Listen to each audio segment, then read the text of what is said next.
Hello and welcome to another episode of Virtual Legality. I'm your host, Richard Hoeg, managing member of the Hoeg Law business law firm of Northville, Michigan, here with the third and final part of our discussion of Elon Musk's countersuit against Twitter, more specifically, Twitter's answer to Elon Musk's countersuit. Now, if that sounds like a lot to remember, part 3 of a 20 video series, well, we've got that all retained for you in a separate playlist. Elon Musk versus Twitter, the current title of this playlist. You can catch up on anything and everything that you want to with respect to this particular legal tussle. Just know for now that we are currently aimed at an actual trial sometime in mid-October in the Delaware Court of Chancery. I have my doubts we'll actually get to the trial level because for the most part, deals like this settle. Prices are changed, people walk away, things are figured out, but certainly in the documentation that we have right this second, Twitter and Elon Musk are very, very angry at each other. Now, before we get to the specifics of Twitter's response to Elon's counter lawsuit, I do want to mention to folks that this is a Patreon, YouTube membership supported channel. We can't do it without viewers and subscribers like you. If you're interested in supporting the channel, please do check out those platforms. And I want to thank, especially today, LadyEmily, for sponsoring our videos here. Those tiers on Utreon and Patreon do allow you to sponsor a given video in a given month, and LadyEmily is sponsoring this particular video. Thank you so much, LadyEmily, and to all of you who help make this channel possible. I also want to give a shout out to Axios, who put up an article entitled "Twitter Slams Elon Musk's Response to Its Lawsuit," which is in fact what a litigation party is supposed to do to someone else's litigation documents. I also want to note, kind of funnily here, that on August 4th, 2022, this article is written. You might remember, and God love you if you do, that the actual public version of Elon Musk's countersuit was only released on August 5th of 2022, just a few days ago. The response to the original lawsuit from Elon Musk was actually released earlier due to some vagaries about what should be redacted, what should be made public, etc., etc. So we're all kind of going a little bit backwards, which is what Twitter's accused of by Elon Musk, and frankly, what Elon Musk is accused of by Twitter. So I wanted to say thank Axios, because I always like to thank the outlets that link to the actual legal documents. Thank you so much, Axios, because that's what allows us to dive into 127 pages of Twitter answering somewhat snarkily. Now, if you did watch part 2 of this series with us yesterday as we posted it, you know that for the most part, Elon Musk chose to answer Twitter's lawsuit against him pretty generically.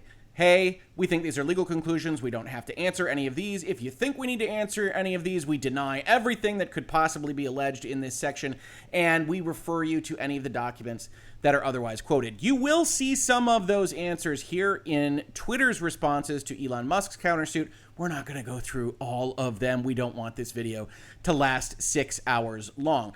But outside of those limited chances for them to respond generically, Twitter actually takes up their answer document to debate these issues a little bit. So this is going to be a little bit more exciting than what Elon Musk put together for us yesterday. I do want to point out we're going to be skipping a lot of the answers if they just say denied or if they're otherwise generic. Hey, we note that you're quoting something. We refer the court to check out the primary source material there. But we're going to get a lot more substance. So let's take a look. First of all, Twitter blesses us with an introduction. They want to frame for us exactly how we should be feeling about Elon Musk by the time they get to answering all of the different paragraphs that he's included in his countersuit.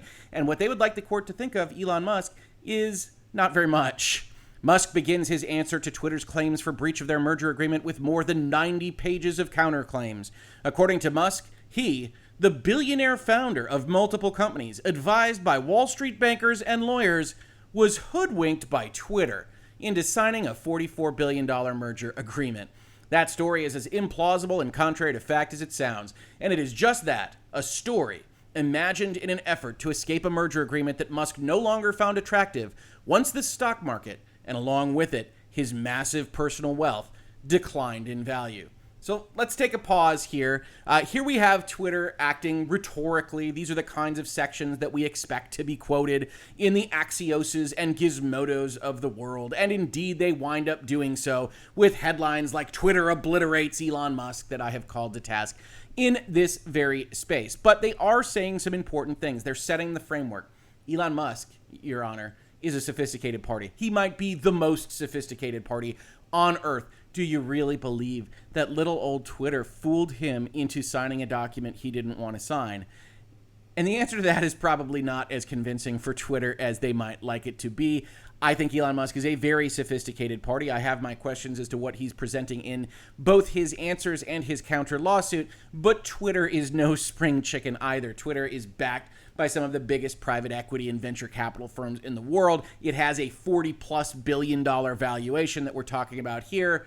Probably sophistication levels aren't going to come into play in this particular question. The court is going to say, yeah, you're both capable of defending yourselves. So yes, it is possible that a bad acting Twitter could bad act its way into convincing someone to purchase it at a given set value, and they would be responsible for that, as sophisticated as Elon Musk otherwise is. So I don't find this that compelling. And so when they send the sentence, that's as implausible and contrary to fact as it sounds. That's really going to depend on whatever weight you give to the veracity of Twitter Inc. as a corporation by the time you're reading this introduction. And in all honesty, having read through all these documents now, 300, 400, 500 maybe pages of these materials, I think we got a couple of bad actors here, folks, or at least a couple of wild card actors that are operating in the gray area and maybe not telling the whole truth in any of their documents, which is a mess for the court to figure out. And I think there are definitely weaknesses in Elon Musk's claims, but I also think there are weaknesses in Twitter's. And so when you set up the introduction this way, totally makes sense from a litigatory perspective and what you want to put forth as lawyers. Sitting here on the outside, it's not terribly convincing to me. After spending months looking for an excuse to get out of the contract, Musk claimed to terminate it, explaining his supposed reasons for doing so in a July 8th letter to Twitter. When Twitter sued to enforce its rights and exposed the weakness of those reasons, Musk spent weeks coming up with more supposed reasons, the counterclaims, which offer up an entirely new set of excuses for his breach. Now, this is another kind of swing at the fences for Twitter. One of the things they're trying to establish here is, court, we got this notice of termination. It says these things about delivery of information, about mDAU. When he presents his case in his countersuit, it's all new, right? They say entirely new set of excuses. And I agree with them that some of the angles of attack that Elon Musk has brought up are weak because they aren't otherwise presented either in his termination, or there are invented reasons for these things, like that the mDAU isn't split up into the quadrants he would see them set up in if he were running the company. I talked about that in the last section of this video series and said, well, you don't have to agree with how Elon Musk would have calculated this particular metric. Your goal is transparency and to make sure that you aren't outright lying to investors when you make your SEC filings. So while I do think there are some new angles in what Elon Musk has presented, I think Twitter presents it too strongly here, because we do have letters that are publicly filed that we can see where Elon Musk is at least publicly presenting that he is concerned about fake and spam accounts and mDAU and all of that. So I don't view his countersuit as coming out of left field and entirely brand new. He tried to set the framework for that. You can feel it's pretextual. Twitter is going to argue that he is lying about those reasons, but they aren't entirely new in this context. The counterclaims are a made-for-litigation tale, says Twitter, that is contradicted by the evidence and common sense. Hopefully more evidence than common sense, because that's not a great thing to hang your hat on legally. Musk invents representations Twitter never made, and then tries to wield selectively the extensive confidential data Twitter provided him to conjure a breach of those purported representations. Yet, Musk simultaneously and incoherently asserts that Twitter breached the merger agreement by stonewalling his information requests. As explained below and will be demonstrated at trial, the counterclaims are factually inaccurate, legally insufficient, and commercially irrelevant. Now again, Twitter is doing its job, their lawyers are doing their job, but I think they're presenting their case, which is a good one, too strongly, saying that Musk is incoherent in saying that, well, you didn't give us the right information, and yet you used information against us. Those aren't mutually exclusive at all. Elon Musk effectively is arguing in his documents that you gave us different stuff. We were still able to cobble together some thoughts as to what your fake and spam situation might be, and we think that that alone is a problem, but we're also charging you with never giving us the information we needed and admitting to the same in your own communications with us. So that isn't incoherent. And when you tell the court that it is, a court that's looking at this particular set of facts is going to say, well, I don't know that it is, Twitter, and you're casting out your own potential credibility when you make these kinds of broad assertions. Then we see this kind of factually inaccurate, legally insufficient, and commercially irrelevant phraseology used in a lot of the reporting about this. That is as boilerplate as it comes. They're wrong, we're right. The counterclaims fail to justify Musk's plan to dishonor the merger agreement. Musk claims that he has the right to walk away from the deal if Twitter was miscounting the number of false or spam accounts on its platform. Well, he says materially miscounting, and there's a whole bunch of things here. That is incorrect, as the facts and terms of the merger agreement show. Do they? When Musk offered to buy Twitter, he did not ask for, and Twitter did not make, any representations regarding the number of false or spam accounts. Remember this argument. This is one of the really, really big ones, which is that Twitter says he didn't ask us for anything about false or spam accounts or mDAU or otherwise. Elon Musk's response is, of course I did. I asked for it when I asked you to verify that all of your SEC disclosures were accurate.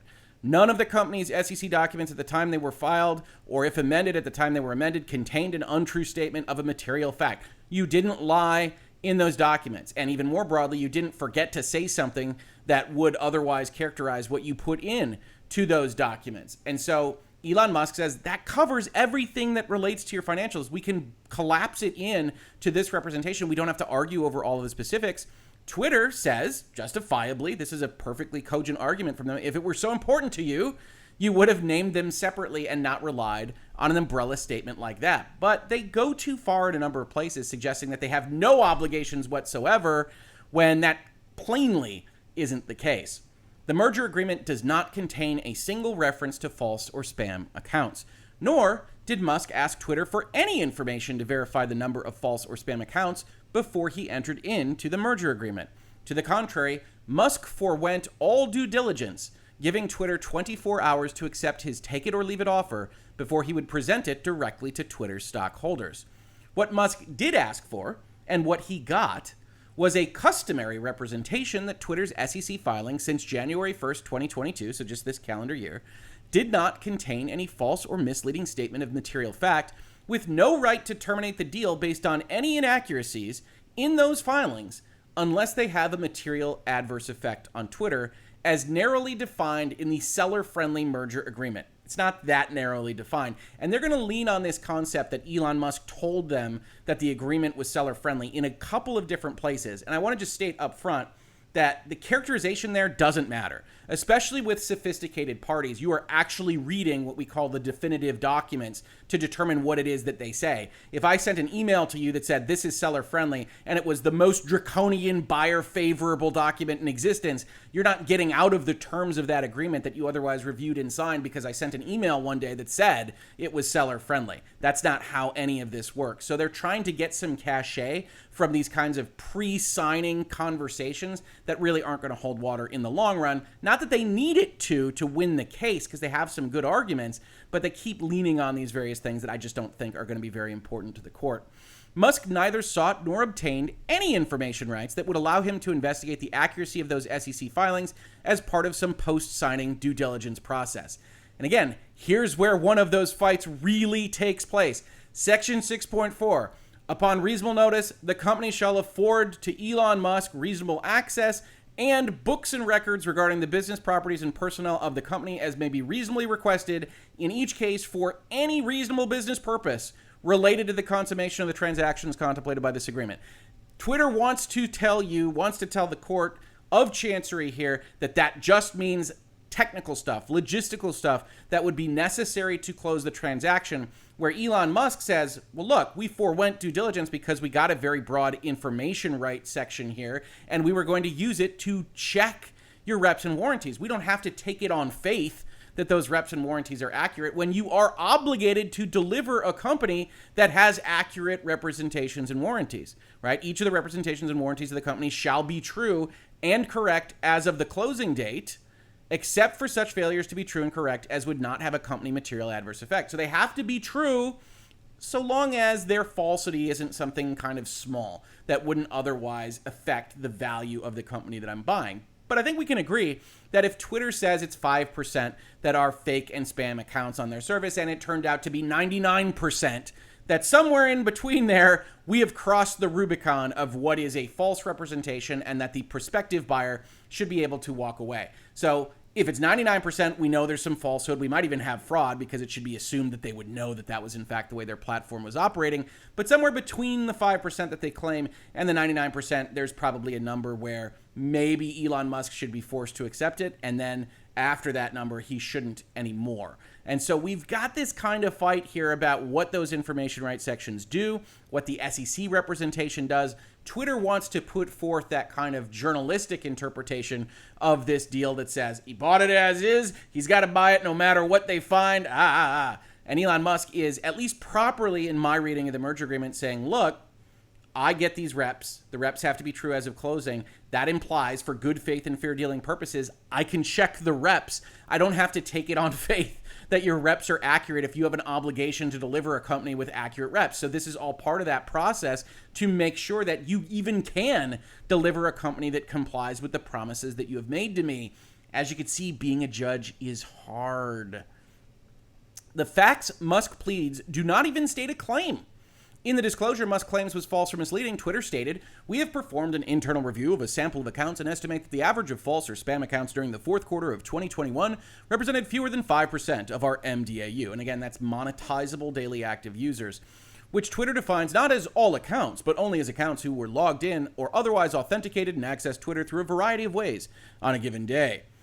Twitter cautioned that in making this determination, we applied significant judgment, so our estimation of false or spam accounts may not accurately represent the actual number of such accounts, and the actual number of false or spam accounts could be higher than we have estimated. And Twitter is going to lean on this language very, very heavily, that what they put forth in their own documents is this big, long, tangled soup of we don't mean it when we say fewer than 5%, right? We're using a bunch of judgment. Who knows? We've got a lot of processes in place.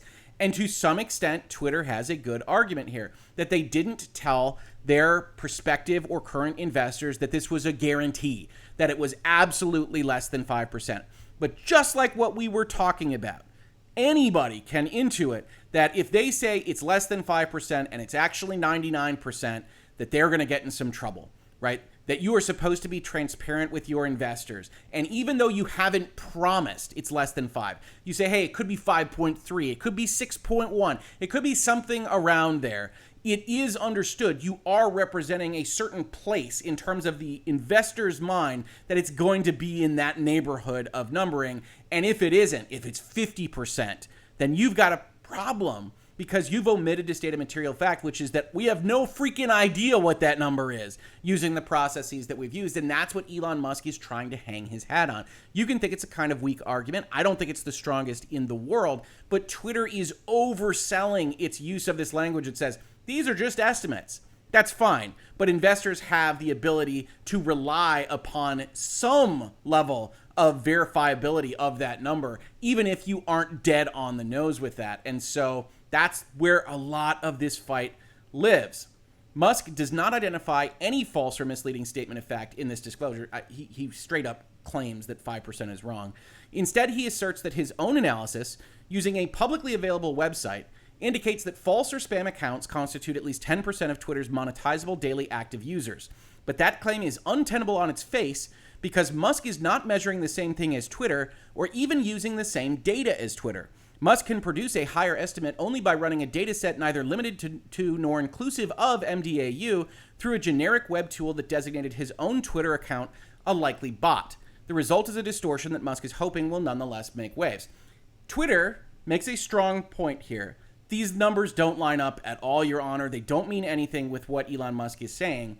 The primary difficulty Twitter has is that part of Elon Musk's argument is, yeah, you won't give us the right information. So when you complain about he's not even using the same data as us, that poses the question to the court, okay, well, what data are you using? Is it easily accessible? And at that point, why wasn't it turned over to Elon Musk when he makes the request? So all of it comes back down to what is that information requirement? Is Elon Musk making reasonable requests to verify the accuracy of the reps and warranties that he negotiated to be accurate as of him handing over $44 billion? Or is he going too far with that request? When Twitter comes out here strongly and says he's not even using the same data as us, Your Honor, to me, I say, why isn't he? What is the concern there? And Twitter will try to establish that they don't trust him in various places in this document. I can't say I blame them for what he has gone out with and tweeted, but that is one of the main foundational questions of this case. Musk also attacks Twitter's process for estimating the proportion of false or spam accounts among monetizable daily active users as unreasonable because Twitter's quarterly estimates are based on daily samples of 100 mDAU combined for a total sample of approximately 9,000 mDAU per quarter. But attacking an estimate as unreliable based merely on the size of the sample relative to the size of the population is an elementary statistical error. It is. Absolutely. You can have a very small population that can deliver very important statistical results. But again, I have to point out, we just looked at Elon Musk's Countersuit the other day. He says that he didn't even get proper information for how the sampling was selected. And that's going to be foundational to whether or not a population can be used as a representative sample to extrapolate out into these big numbers. Twitter will deny that later on. But again, there's overly summarizing what the argument is here when it's fair to say they disagree as to what this methodology is. Unable to identify any false or misleading statement in Twitter's disclosures regarding false or spam accounts. Again, it's the SEC disclosure, guys. Musk takes a swing at alleged inaccuracies in the company's disclosures about the implications of the mDAU metric generally. And here's where I think Mr. Musk and his counsel get a lot weaker in their argument. The SEC filings, relatively strong. The employee stuff, the ordinary course of business stuff, relatively strong. And then when you start advancing, well, the mDAU should be split up in these quadrants and they should be used for this purpose, et cetera, I think they really have a significantly weaker case. We talked about that when we looked at the Countersuit initially. Musk just now invented this new pretext. Again, every time you see the word pretext, just remember that is Twitter shouting at the court that the other side is lying, for avoiding the merger agreement, as these supposed inaccuracies are nowhere mentioned in his July 8th letter to Twitter, explaining the bases for his purported termination of the merger agreement, nor in any other communication with Twitter since signing the merger agreement. In any event, Twitter never made the disclosures he now asserts are false. For example, Musk says Twitter misled investors when it represented that the mDAU metric is determinative of long-term financial performance. While Twitter has repeatedly described mDAU as an indicator of revenue growth, Twitter has not described mDAU as solely determinative of either revenue growth or long-term financial performance. Twitter's actual disclosures concerning mDAU as a business metric make this clear. One example, our mDAU and their level of engagement with advertising are critical to our success, and our long-term financial performance will continue to be significantly determined by our success in increasing the growth rate of our mDAU, as well as the number of ad engagements. That they actually have language in their books and records that talk about the fact that mDAU is part of it. It's a key metric, but it's not the only metric, and as long as we're calling out Twitter for swinging too far, I think that's a fair thing to call out Elon Musk for doing in suggesting that mDAU is all that Twitter's relying upon when they do have language like this in their 10Ks. Musk also asserts that Twitter's disclosures misleadingly suggest that accounts counted at mDAU necessarily generate ad revenue. But mDAU is a measure of monetizable daily active users, not monetized daily active users, and by its nature, mDAU represents an opportunity to monetize those users rather than a confirmation that each user has generated ad revenue on any given day. And we pointed this out in an earlier video that monetizable is doing work, even though Twitter can still get in trouble if someone were to find that on an overall basis, those SEC disclosures are painting a picture that isn't an accurate one for how Twitter is growing, how it will grow, what that metric actually means. The other pretexts Musk offers, supposed failures to gain Musk's consent for ordinary course actions like employee terminations and protection of user rights in foreign jurisdictions, offer no more valid bases to escape the deal. As detailed in the complaint and set out below, Twitter has complied in every respect with the merger agreement. Musk's counterclaims, based as they are on distortion, misrepresentation, and outright deception, change nothing. Like, these are the lines you should have been bringing up in Gizmodo. Musk signed and is obligated to consummate the merger agreement. Twitter is entitled to specific performance. This evil, deceptive, misrepresenting, distortive guy, we would like you to make him buy our company, which is just amusing, right? Like, they want the money. It's distinct. The company will only be held by Elon Musk if this deal goes through. So they're not protecting anything in the long term, but it's still an amusing state of affairs, which we'll see some other amusing state of affairs as we go along. So they set up that whole introduction, 25 minutes of discussion, and we haven't even started the answers yet. Now, we're 7 pages in to a 127-page document. If you're doing the math at home, that means we're going to be talking for about 14 hours with each other. That's not going to happen because, as I said, a lot of this stuff is boilerplate. We're only going to look at the material answers here. But also keep in mind that this incorporates the entirety of Elon Musk's 91-page challenged. So we're really only looking at 30, 35 pages of actual responses from Twitter here. So don't get too worried about the time. To the extent a response to the headings and footnotes and the counterclaims is required, Twitter denies any allegations therein. If for some reason you think we have to respond to a heading, Your Honor, we deny everything. All allegations not expressly admitted herein are also denied. That's your umbrella term. We saw that in Elon Musk's answers. Hey, if we forget to mention something, just know we deny everything they accuse us of. Sure. And then we see the format that Twitter generally uses. Unlike the one that Elon Musk uses, they like to say denied at the front end. Just in general, we're denying the whole thing. And then they give a big explanation, right? This is not the way we saw Elon Musk and his counsel responding to these things. This is just the introductory paragraph. And they say Twitter's SEC disclosures are accurate and Twitter misrepresented nothing. So this is an actual factual assertion in their answers. Our SEC disclosures are accurate. And a lot of this case might well come down to that and an interpretation of whether those SEC disclosures are accurate and whether Elon Musk has the right, as he negotiated it, to investigate as to their accuracy. Musk's allegations attacking Twitter's SEC disclosures are not supported by any facts. Musk's allegations regarding negotiation and reliance are likewise contrary to the facts. Musk sought an urgent deal, undertook no due diligence, and offered a self-described seller-friendly merger agreement that contained no representations about false or spam accounts or mDAU, specifically.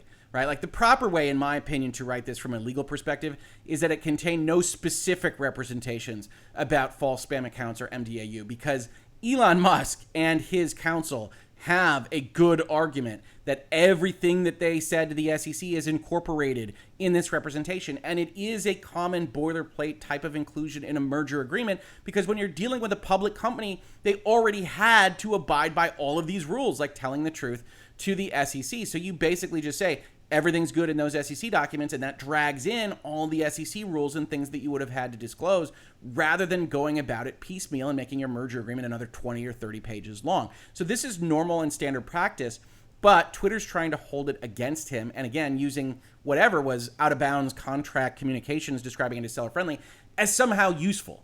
This agreement lives only in the four corners of the document. All of this stuff about it being seller-friendly doesn't matter.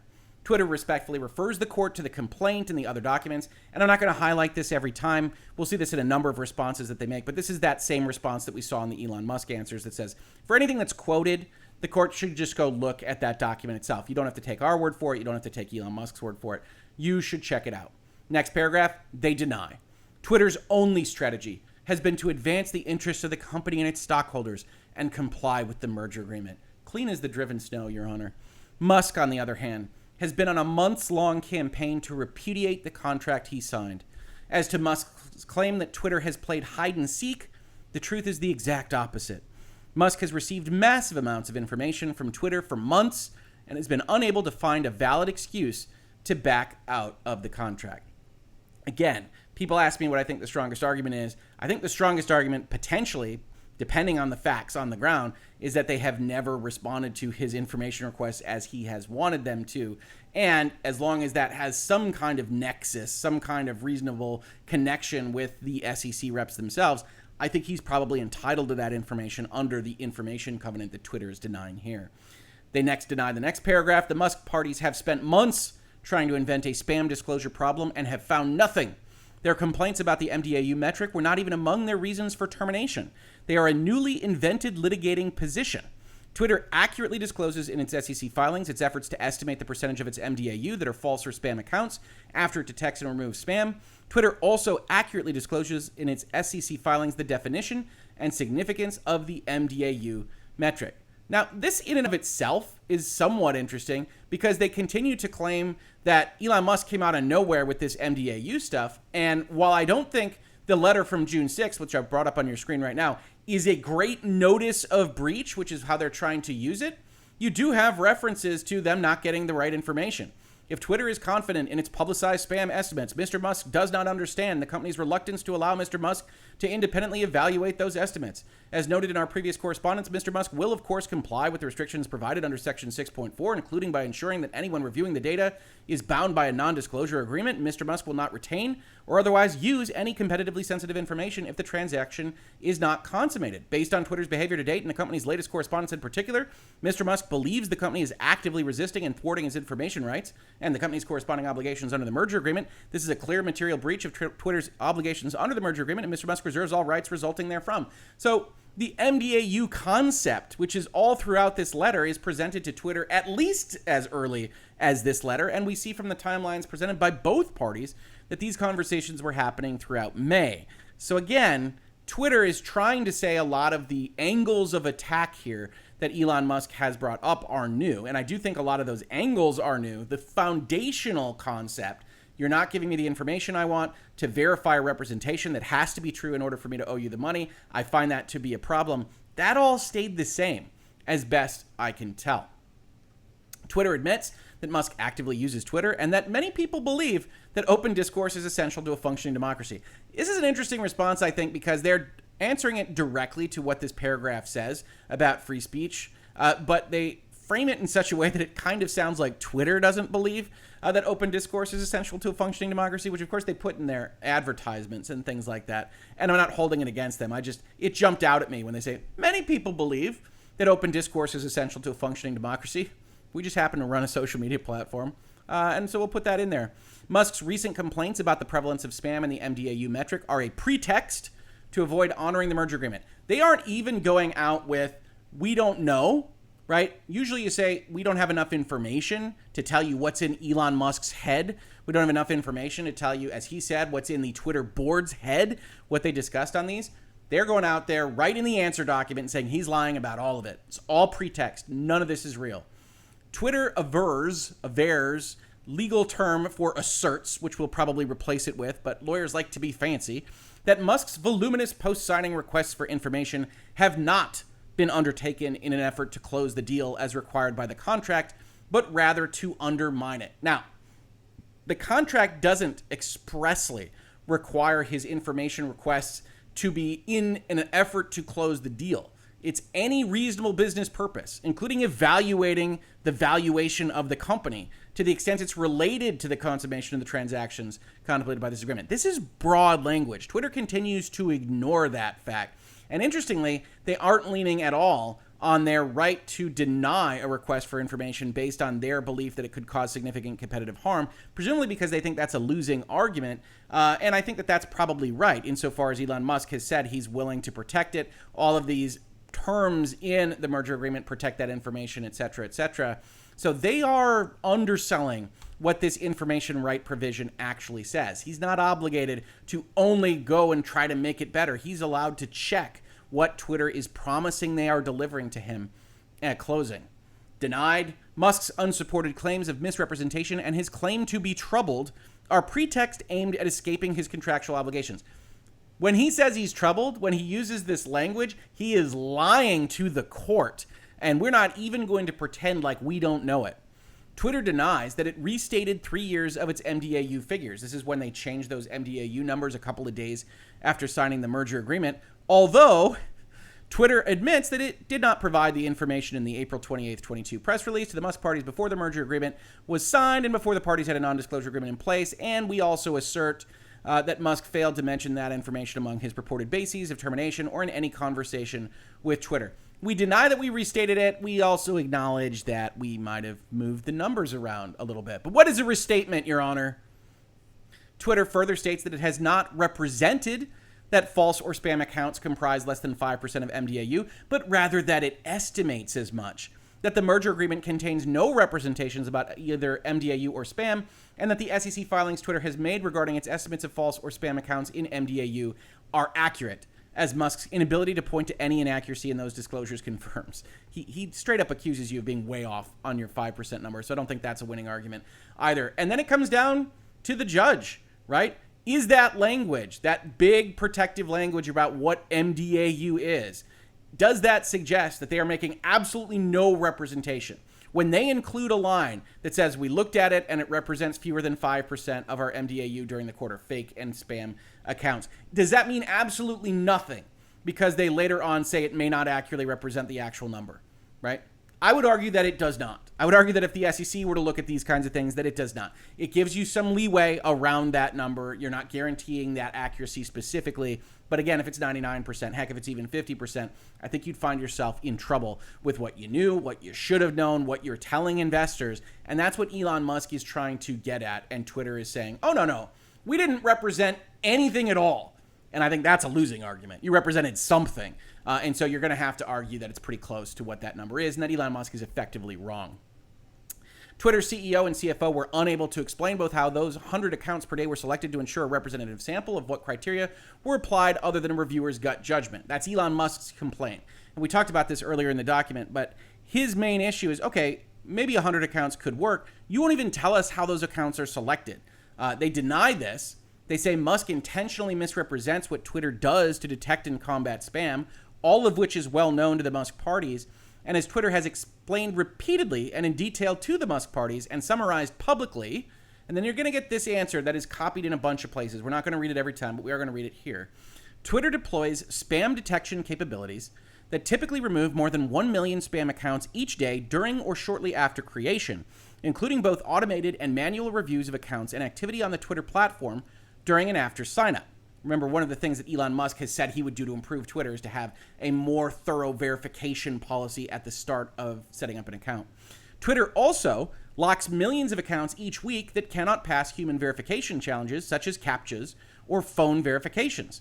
Separate from these automated and manual spam detection processes, Twitter estimates the prevalence of false or spam accounts within mDAU reported each quarter through multiple human reviews in replicate, presumably meaning that there are humans that are otherwise checking each other's work, of thousands of randomly selected accounts each quarter using both public and private data.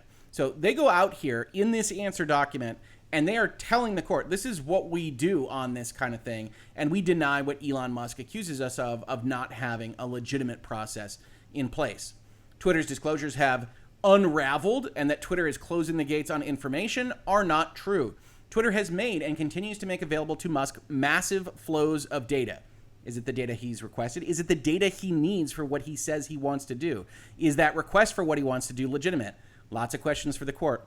Moreover, as set forth in detail in its complaint, Twitter spent significant time and resources to compile, and in many instances create, data collections and information requested by the Musk parties. Twitter has explained what accounts it includes in the mDAU and why they are included there, just as it has explained the criteria and indicators used to estimate spam or false accounts. We've done everything they have asked of us, Your Honor. And unfortunately, sitting here on the outside, we're effectively at an impasse because Elon Musk says, no, you didn't. Twitter says, yes, we did. But there are a few admissions that Twitter's going to make in this document that are at least suggestive of the fact that Twitter isn't turning over everything that it could be to get Elon Musk to what he actually needs to analyze. Now, do they have to do that? That's another open question. But it does appear that Twitter is not being entirely responsive to what Elon Musk's requests actually are. Musk's preliminary expert estimates are nothing more than the output of running the wrong data through a generic web tool. The data are wrong because, as Musk knows, the fire hose from which the data were collected reflects many Twitter accounts that are not included in mDAU. And at the same time, and as Musk admits in footnote 2, does not reflect the majority of those accounts that are included in mDAU because those accounts, though logged in, are not tweeting or taking other actions. Confirming the unreliability of Musk's conclusion, he relies on an internet application called the Botometer, which applies different standards than Twitter does, and which earlier this year designated Musk himself as highly likely to be a bot. We don't know whether Elon Musk is a bot, to be fair. We have no proof of that one way or the other. But it is a nice gotcha for Twitter there to suggest, hey, the tool you're using thinks that you might be a bot, and yet I'm not sure it's the silver bullet that journalists or folks that just look at the rhetoric think it is, because even if there's a wrong error there in terms of what he's bought, you don't know exactly what the percentage rightness of the botometer is in these kinds of questions. So while that is silly, and while it does cast a doubt on it from Elon Musk and his team's perspective, it might be the case that if the botometer is coming down with 10 or 15 or 20 or 25% potential bots, which we'll also see Twitter argue is not necessarily fake or spam accounts, then even if it identifies Elon Musk as a potential bot, I think it gives it a 4 out of 5 as a possibility or something along those lines. That isn't necessarily disparaging the whole process. And at the end of the day, as Twitter says here, he's using the wrong data. That's the data that Twitter provided to him. Twitter must be using different data to establish that Elon Musk is using the wrong data. And then that poses the question, why hasn't Twitter turned over the right data? Continuing from there, we get a little bit more incendiary language from Twitter. Twitter's disclosures regarding mDAU and its SEC filings are accurate, and Musk's attempt to distort data received from Twitter to sponsor wild conclusions about Twitter's mDAU, reflecting his apparent and inappropriate effort to use this litigation to undermine Twitter's business. Twitter's disclosures regarding mDAU are accurate. Musk's counterclaims seek to distort them through selective omission and misleading bolding. First of all, that's a great rock group name, right? Misleading bolding. I think we can make this work. But it's very funny to me to have the lawyers come in and say, he is bolding things in a misleading fashion, Your Honor. And maybe he is, right? Maybe the emphasis that is being added is odd, right? So he's got this italicized, the best way to measure performance. And he says, it's misleading. It's misleading. So we've got misleading bolding here in the document. The allegations of paragraph 16 are manifestly irrelevant to the merger agreement and aimed at disparaging the company. Only SEC filings since January 1st, 2022 can serve as a basis for any claim by Musk under that agreement. Remember, this paragraph, if you will recall, is when he accuses them of changing from MAU to mDAU in order to make their bonus pools. Twitter's adoption of mDAU occurred and was disclosed and explained in 2019, and Musk's reliance on this issue is further demonstration that he has found nothing in months of trying to justify his refusal to perform under the merger agreement. And I don't think that's right. So he's effectively saying the mDAU as a concept is a lie. I don't know that he has a hook to hang his hat on there, but he doesn't actually have to go back to when they switched over in order to establish that it would still be a lie in 2022, if otherwise unchanged. So Twitter says he's found nothing, and I don't know whether they're right or wrong because they're just ignoring what Elon Musk has attacked them on. Musk does not have and has not pleaded a shred of evidence for the rhetoric-heavy, fact-free allegations of this paragraph. Twitter admits that it ended its employment relationship with certain employees, declined to accept the resignation of a board member, and initiated litigation in India. Twitter denies that it instituted a hiring freeze, which I don't know why it denies because it's public that they reduced their hiring. Twitter also denies that any of this required Musk's consent insofar as Twitter negotiated for the ability under the merger agreement to retain control over hiring and terminating employees. This is a separate fight in this ordinary course provision, right? So as we understand it, as described by Twitter, there was an ordinary course provision here that says, well, you agree at Twitter that you're not going to do anything to wreck things. Or more specifically, the company shall use its commercially reasonable efforts to conduct the business of the company and its subsidiaries in the ordinary course of business, except you can do things for COVID. And to the extent consistent therewith, the company shall use those commercially reasonable efforts to preserve substantially intact the material components of its current business organization and to preserve in all material respects its present relationships with key customers, suppliers, and other persons, presumably including employees, with which it has material business relations. That's overall the thesis behind here. You will keep Twitter operating the same way. And Twitter tells a story that says, in this long list that I haven't highlighted here of things that we specifically can't do, there used to be a provision that said we can't hire and fire people above the vice president level or something along those lines. We negotiated that out of the deal. And then Twitter is using that negotiation to say that that means that we had negotiated for the right to control hiring and firing of our employees. Broadly, that's at least somewhat accurate insofar as the hiring and firing is consistent with your ordinary course operations. But then you raise the question, right? It's not actually in here anymore. So instead of, hey, we're specifically allowed to do that, like you see, you know the parties know how to do it because they did it in the parenthetical, except with respect to actions or omissions that constitute COVID-19 measures. They know how to accept something from this provision. You don't see an exception for hiring or firing. So it comes down to kind of the generic interpretation of the contract of, is it ordinary course hiring or firing? Hey, Joe is stealing things. You can fire him. Absolutely. That's what we would have done if Elon Musk weren't in the picture. Can you actually terminate 30% of a given division? Can you do these various other things? Can you initiate litigation in a foreign jurisdiction? What constitutes ordinary course of business? This is traditionally a very nebulous area. And I also have to caution, it's an area where the folks that are trying to say that they have, the other side has breached it, have difficulty. They have a bit of a burden here because the company is allowed to operate in a manner that assumes that they know what they're doing. So when we talk about this issue, Twitter starts out as default strong on this position, and yet they're over-presenting what they actually negotiated for. There isn't this permission to do these things. Elon Musk has pointed that out. I would expect the court to point it out if this becomes a salient issue in the court case itself. But they keep saying, hey, since we got rid of that one prohibition, that means we're allowed to do everything else. That's far too strong of a stance for them to take. I also like this particular provision. This is just the parties in the agreement. Remember, if you will, Elon Musk described Twitter as operating a microblogging social network on which users write and share short messages or tweets.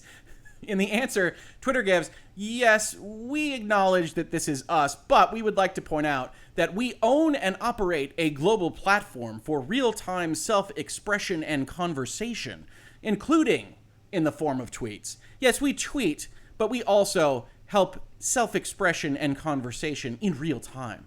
So that's just kind of marketing and corporate speak. We're not a microblogging social network, whatever that means. We're a real-time self-expression and conversation platform. And I find that amusing because I'm a unique individual. We've got this refers to the court section here for all these documents. We can skip these pretty safely. We got Twitter admits that the mDAU is a key metric we use to evaluate our business because, among other reasons, it reflects daily engagement with Twitter and the size of its audience capable of being monetized, but we deny that mDAU reflects the population of its users that are being exposed to advertisements on a daily basis. And then they include the definition separately. And you'll get these fights around the edges of to what we're talking about with mDAU. Twitter admits that year-over-year changes in ad engagements are also a key metric that Twitter has disclosed. Twitter asserts that defendants have omitted important disclosures about the relationship between ad engagements and revenue, that Elon Musk has put forth an argument that mDAU is all that matters, and Twitter here is telling the court, I think rightly, that we've never said that. We said mDAU is the population, and the ad engagement is effectively what we're selling to them. Both of those things matter because we could have 300 million mDAU, and if everybody stops buying ads on Twitter, well, that's not going to be great. Twitter has disclosed that the growth of its advertising revenue depends on increases in the number of mDAU, right? You can make more money selling to a bigger pot, but it's not the only part of that math equation. Increases in ad pricing or the number of ads shown, which is driven by advertiser demand, increases in the click-through rate, actually using the ads, as well as other factors. So I think Twitter has the right of this, that Elon Musk is trying to cut that onion too thinly, that Twitter never claimed that mDAU was the only thing. And again, all of this comes back to Elon Musk's weakest arguments in his countersuit, which is that not only is your mDAU wrong, not only did you not provide me the information to check it, but also wrong mDAU means X, Y, and Z in these various fashions because you've said it's the only important metric, because you haven't been dividing it right. And I think at that level, it's weak. The stuff that is on the superficial level, you didn't give us what I asked for. I wasn't able to check the rep. I wasn't able to then verify that you could deliver a company with that rep that is true and get my $44 billion. That's the strongest stuff.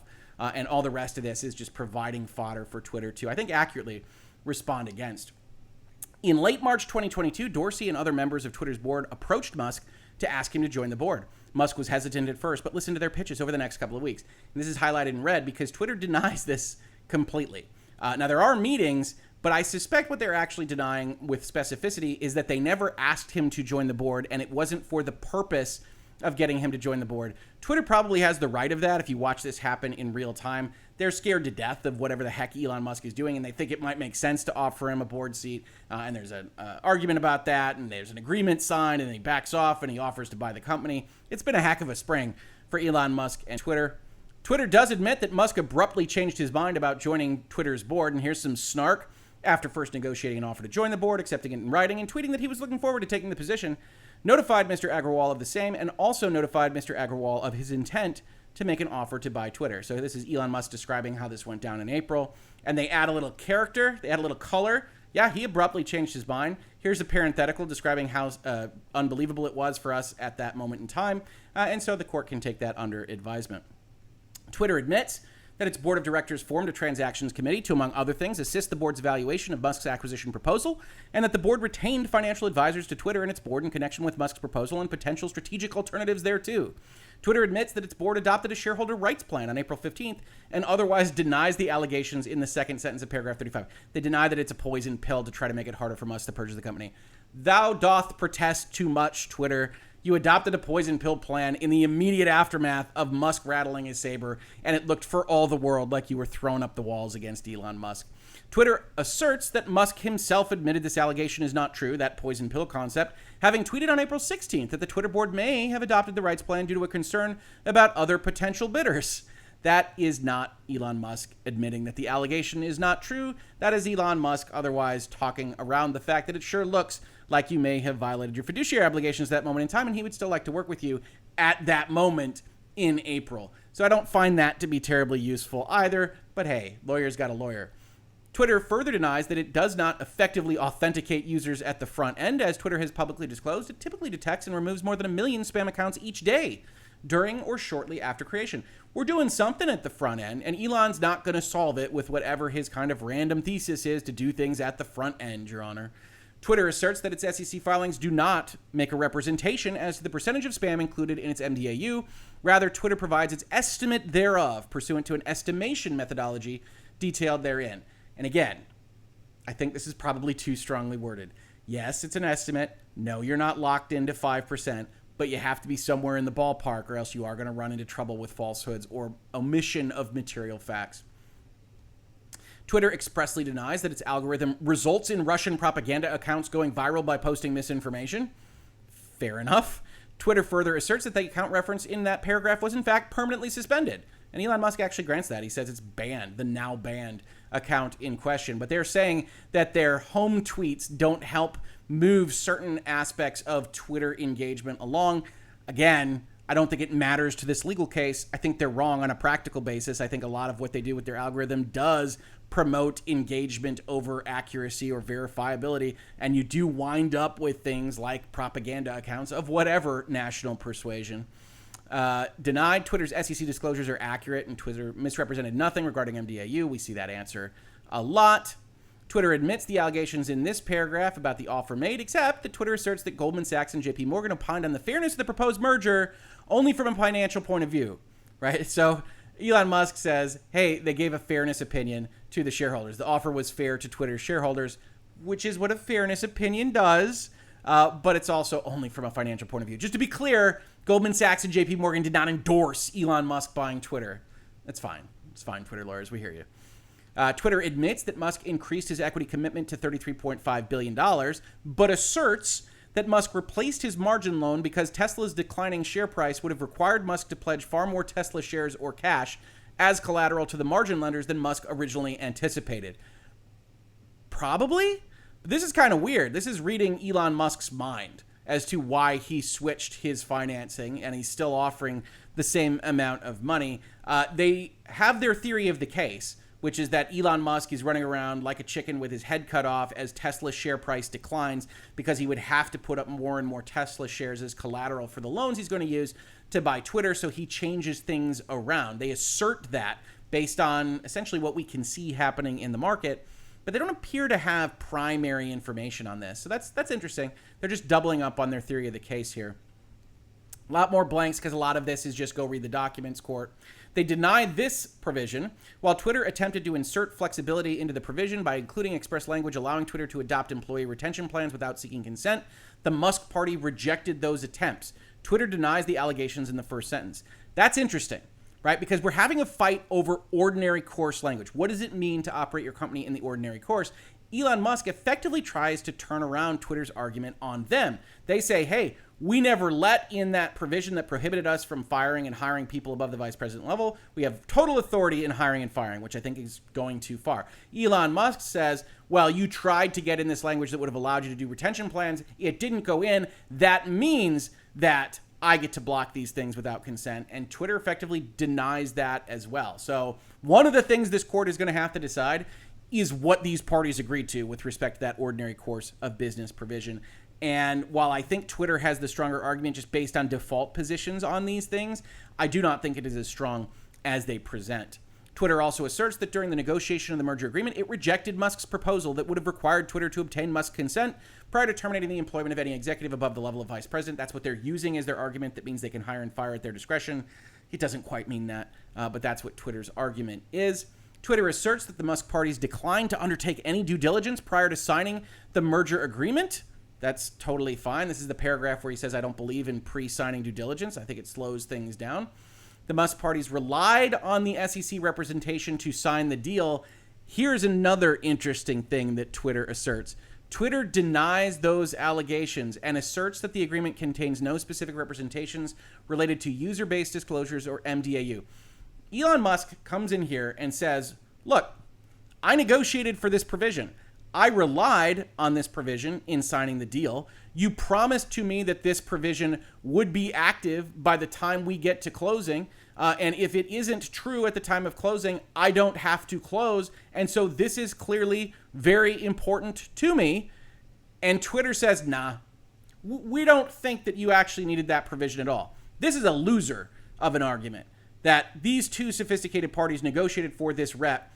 Elon Musk absolutely was entitled to rely upon this thing. We can argue about whether or not Twitter is actually in violation, that there is something at issue with its SEC filings. That's a perfectly, totally capable fight of having between these parties. But there is no question that Elon Musk can make the assertion that he relied on the representations he negotiated for that the company is giving to him in order to sign the deal. They just think that this whole thing is a lie, and they're going to tell the court it in every way possible. Twitter asserts that the merger agreement contains none of those mDAU or false or spam account representations. Go check these documents for all these quotes, Your Honor, etc., etc. Twitter asserts that the definition of material adverse effect in the merger agreement excludes any changes, events, effects, or circumstances that directly or indirectly relate to or result from any litigation arising out of the proposed merger. Now, we talked about this when we were looking at the countersuit itself. One of the things that Elon Musk is trying to establish is, well, by the time I announce this to the public that there are all these problems with this particular calculation of mDAU, I think the company is going to go down. And so one of the questions then becomes, if that is in fact the case, if the Twitter valuation goes down because the mDAU is materially wrong, do the Twitter board and the Twitter shareholders get out of jail free because the company material adverse effect, such as it is, relates to, quote unquote, any litigation, claim, or legal proceeding threatened or initiated against parent acquisition sub, the company, or any of their respective affiliates, basically the parties to this deal, in each case arising out of or relating to this agreement or the transactions contemplated by this agreement, and including the impact of any of the foregoing on any relationships with customers, suppliers, vendors, collaboration partners, employees, unions, or regulators. This might sound like an obvious win for Twitter, and I suspect they have a very good argument here, but Elon Musk also has an argument, which is to say that the material adverse effect actually relates to your lying about this to the SEC, not to the litigation that made it public. It's just that the publicity is what made it known, but this actually relates to your errors. And that's one of the reasons why he brought up fraud, right? Because if the number is so off that Twitter should have known that this couldn't possibly be the case, and again, that's assuming a whole lot of stuff, then at that point in time, the whole deal is rescinded. None of this applies, and you don't even wind up having this fight. Outside of that, though, the question becomes, is this just related to the litigation, or is it related to something else? The SEC filings, the public letters that Elon Musk has made to the SEC, other aspects of this potential transaction that could otherwise constitute a company material adverse effect. This will be an interesting fight if it came down to it. If we get to this level, Twitter's already kind of on its back foot. But Twitter puts forth an interesting argument that says it can't relate to the litigation, so it can't just be about you disclosing this stuff in that countersuit or the other filings that you otherwise are putting forth to the court. They do general denials. We have, again, this description of how they find spam, what they do about it. We have Elon Musk saying, hey, despite extremely volatile social, political, and economic conditions, the less than 5% number has never changed. Twitter asserts that it does all these various things. Twitter further asserts that after it determines an account is spam, malicious automation, or fake, Twitter stops counting it on subsequent days. Musk is well aware that Twitter's estimate of the percentage of false or spam accounts within mDAU reported each quarter does fluctuate between numbers under 5%, because Twitter provided him on July 1st, 2022, the actual data going back to January 2021. I highlighted this in red because this is super interesting. What does Elon Musk have as their formal calculation of what their fake and spam accounts within the mDAU calculation actually is? What does Elon Musk know, or what has Twitter told him they know about this number is pertinent? What does this say? How is this calculated? And one of the things that Elon Musk has said he hasn't gotten an answer to is that second question. Okay, here's some numbers, 4.1, 4.7, 3.8, whatever it is he's got in front of him. How'd you come up with these things? And he has not found himself to be happy with the answers to that question, as he has described it, if we're assuming his good faith. We then have Elon Musk saying that Morgan Stanley based their valuations on the mDAU disclosures. Twitter denies that in signing the merger agreement, Musk relied upon Twitter's calculation of mDAU in the manner alleged. Again, usually with a complaint paragraph like, hey, our guys at Morgan Stanley used the mDAU disclosures to determine the value of the company, generally speaking, Twitter would have no idea whether that is true or not. And so generally speaking, they would answer, we have no idea whether that is true or not. They straight up deny it. All of this is lies. They are willing to go to the court and say everything he says about all of this is a lie, Your Honor. We also assert the defendants invented their allegations with respect to reliance on our disclosures related to mDAU solely for purposes of the counterclaims. They didn't rely upon it to set their price. They aren't relying upon it now. It is entirely pretextual, and they are lying about relying upon it in order to present their court case here today. Twitter, not a big Elon Musk fan, as it turns out, but they still want him to buy their company.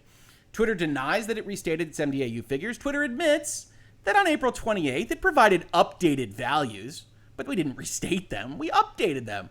For mDAU from the fourth quarter of 2020 to the fourth quarter of 2021, asserts that in each quarter, those updated mDAU values reflected a less than 1% change in reported mDAU and refers the court to that document. Now, I think that argument, it's not material, it's very small, it's only 1%. That is much better than we deny that we restated them.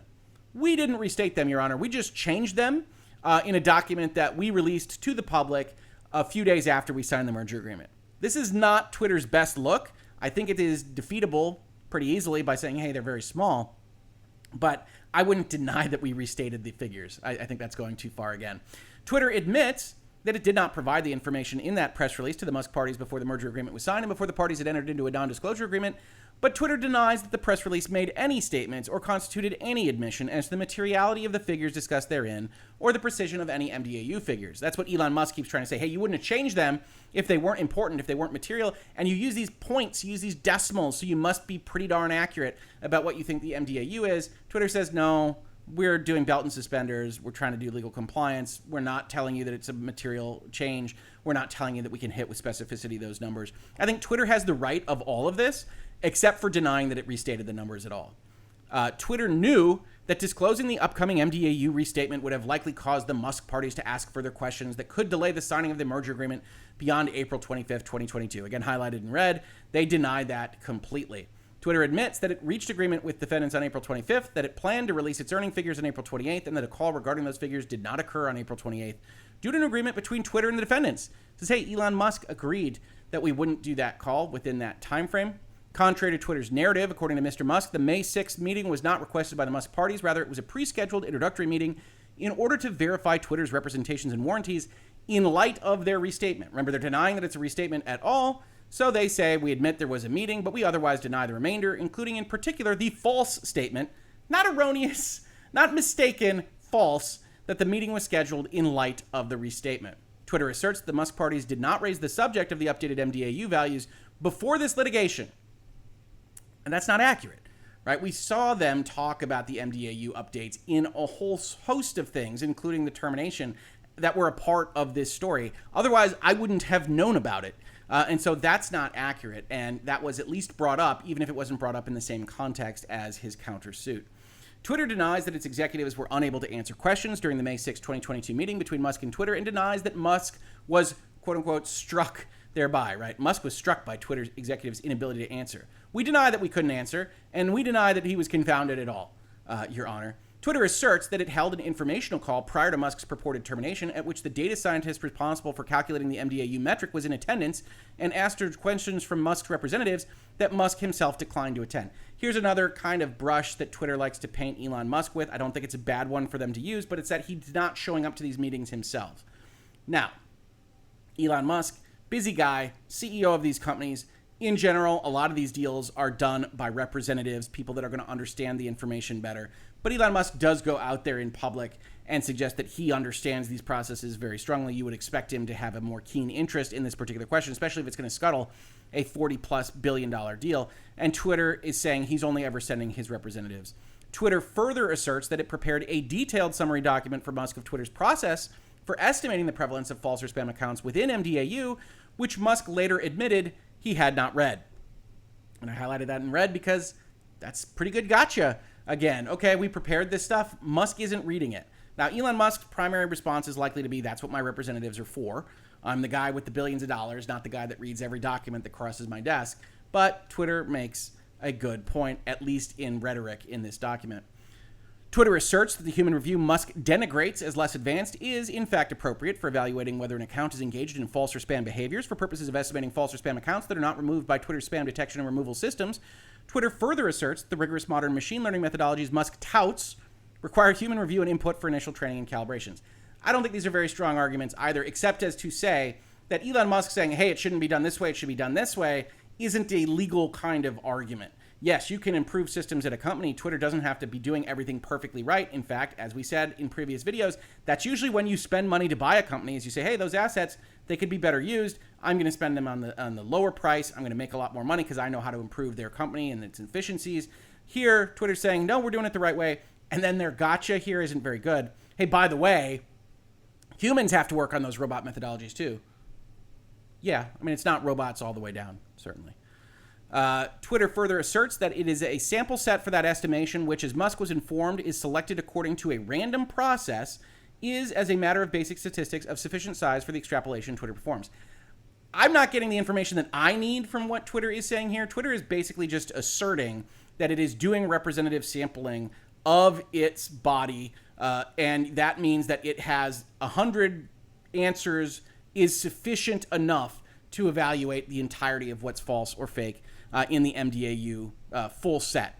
I don't know whether that's true or not. I do not know whether 100 can ever be sufficient. I've got statisticians in my comments letting me know that it can be in certain circumstances. I'm more than willing to trust them on that, but I do think that if you are going to rely on that process, it behooves you to tell Elon Musk, your purported new owner, exactly how you are selecting the individuals that are being put through that process to understand whether it is statistically significant or not. Twitter immediately removes accounts identified as false or spam from its mDAU counts on a going forward basis, consistent with Twitter's disclosures and with the basic premise that Twitter does not know that an account has engaged in false or spam behaviors until it detects such behaviors.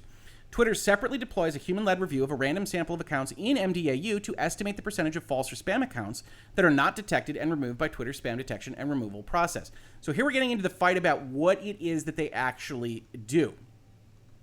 Twitter admits that beginning in early May 2022, defendants requested certain information from Twitter, purportedly in accordance with defendants' limited information rights under the merger agreement. How limited? That's going to be up to the court. Twitter asserts that it provided defendants with an unprecedented amount of data and information in response to their increasingly unreasonable and improper demands. Full-on legal conclusion there, but that is the crux of the fight at issue here. What does this section mean? What does Twitter owe? What is reasonable for Elon Musk to ask for? And the court's going to have to arrive at that determination on its own. Twitter admits that among their many requests, the Musk parties asked how Twitter estimates that fewer than 5% of mDAU are false or spam accounts. Twitter further admits that it provided a 6-page memorandum that answered that question, which Elon Musk says was unsatisfactory. Concerned that Twitter's feigned confusion, as described by Elon Musk, would otherwise cause trouble, we asked for the fire hose. Twitter admits that defendants continued to request information from Twitter, otherwise denies the remaining allegations, expressly including that Twitter feigned confusion about any matter at all, and that the fire hose is necessary or sufficient to run an analysis of false or spam accounts. Twitter admits that the fire hose does not reflect all accounts counted in mDAU and further asserts that the fire hose reflects activity by many accounts that are not counted in mDAU. But again, it does pose the question, how in the world is Elon Musk supposed to check these things if he's not getting the data to actually evaluate themselves? And does he have the right to evaluate this himself? That's a fundamental question the court is going to have to answer should it come to it. Twitter admits that it provided defendants with data sets and summaries in response to their requests, including custom data sets and polls created to Musk's specifications. Twitter admits that it provided responses to broad categories of information requests without delay. And here, in respect of the somewhat silly reference to the fact that they included their Golden State Warriors contract, Twitter, I think, has the right of it here. They say, we also admit that we populated the data room with materials requested by defendants, including information regarding our contractual obligations. And yeah, that's the kind of contract that would appear here. This appeared to be an Elon Musk-style gotcha. I'm on Twitter's side on this. That's how data rooms are populated. What you would have given them is a due diligence list asking for contracts of a certain size that obligate the company in certain ways, and those would all go into a data room for evaluation by the acquiring party's attorneys.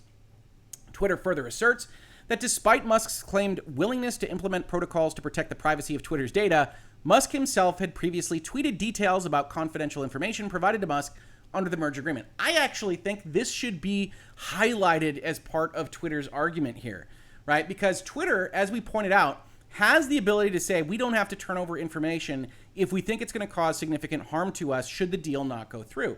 Elon Musk basically tries to disarm that particular provision by saying, look, I've already agreed to confidentiality. I'll have all the third parties agree to confidentiality. You can't use that to prevent yourselves from having an obligation to give me information. Twitter, in every instance, can go out and say, look, he's tweeting out aspects of the merger agreement seemingly every day. And so at that point in time, we don't trust him to abide by the contract terms he's otherwise agreed to. And that gives us a kind of clean hands, high-level position to say no when Elon Musk is asking for these things. I probably would have highlighted this and strengthened this and built this out, fleshed it out in this document were I in charge of Twitter's defense here. Twitter continues here by discussing whether or not it had the right to ask for explanations with what Elon Musk wanted to do with the information he was asking for. They say that they admit, as permitted under the merger agreement, that it sought clarity about why Musk believed the information he demanded was relevant to any permitted purpose under the merger agreement, and asserts that Musk refused to provide any meaningful response.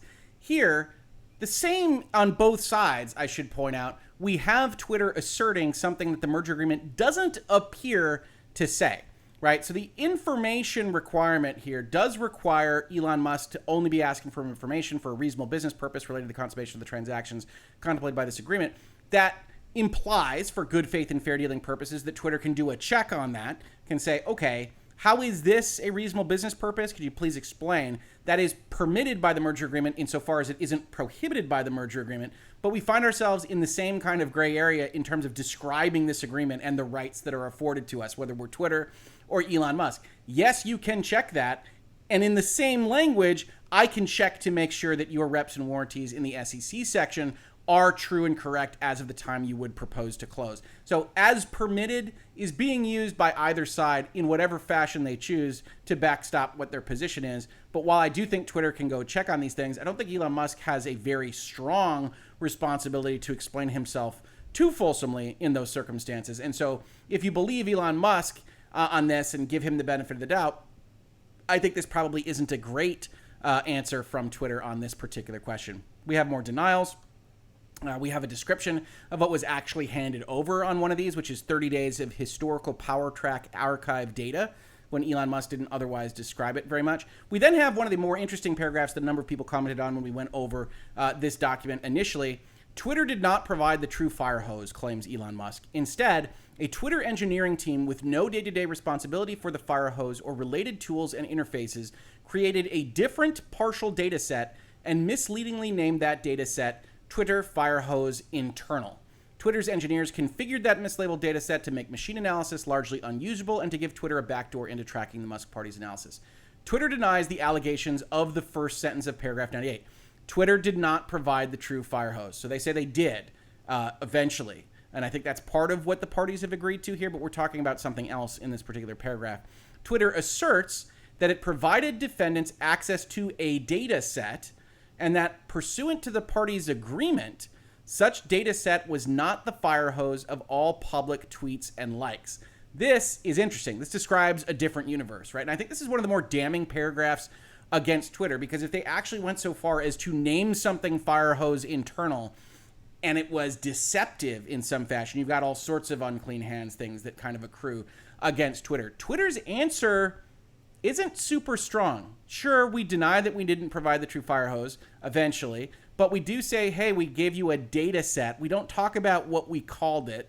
We otherwise deny the allegations, kind of in a generic umbrella form, but you've been so specific about your denials so far, Twitter, that this does raise questions, or at least my eyebrows, as to what happened here. I would love some more clarity as to what Elon Musk asked for, what the parties' agreement was, what he got, how Twitter built it, and whether or not there were some, well, legal term of art, shenanigans. Twitter asserts that the process it employs for calculating mDAU is set out in its SEC filings. Twitter admits that it offered to meet with Musk on multiple occasions and admits that Musk declined to meet, demonstrating no actual interest in learning about Twitter's estimation of false or spam accounts prevalence within mDAU. Musk is all pretextual. He didn't even meet with us when we offered to meet with him. Don't think it's the worst argument in the world. For Twitter otherwise denies the allegations, and in particular expressly denies that it pretended to have misunderstood the Musk party's ever-changing information requests. All of this characterization, Your Honor, all of it's wrong. The Musk parties later determined in Elon Musk's countersuit that the various historical enterprise APIs and other interfaces to which Twitter provided access excluded tweets from accounts that had since been suspended. That is, it was impossible to analyze these data sets to determine what percentage of users were spam because the data was sanitized of all the spam accounts that Twitter had suspended. Twitter's response? Twitter admits that it detects and removes spam from its platform, and that as a result, accounts suspended for spam behavior do not exist in Twitter's historical enterprise APIs, which are commercial products built for Twitter's customer needs. So they are admitting that this particular data set also isn't useful to what Elon Musk wanted to analyze. So you do get into that question. Elon Musk is asking for information. He says in his countersuit, he can't figure out the magic words. He and his counsel, his representatives, can't figure out the magic words to ask them for what they need. They ask for enterprise APIs, they get something that's worthless. They ask for the fire hose, they get something that's worthless. And you can see at least a world in which Elon Musk is frustrated and trying to get this information legitimately, and he's not getting it from Twitter. Twitter says, no, we're handing over everything, but in at least a portion of these answers you get, oh yeah, we handed over this stuff, but yeah, no, it doesn't have any spam in it, so you can't analyze it that way. And it raises all these questions. Was that a response to the spam and fraudulent analysis that Musk wanted to be doing? If it was, why did you give him that information? Is that what he asked for? All sorts of questions there. Then we get into some interesting fights about how mDAU actually works. And this is the quarterly reported average concept. So Twitter asserts that it defines monetizable daily active users or usage as people, organizations, or other accounts who logged in or were otherwise authenticated and that are able to be shown ads, right? After Twitter determines an account is spam, malicious automation, or fake, Twitter stops counting it in mDAU. Twitter says they disclose all this publicly. Thus, to the extent an account was not suspended for certain days during a quarter and was able to see ads on those days, that account would not be retroactively removed from the mDAU count for those days.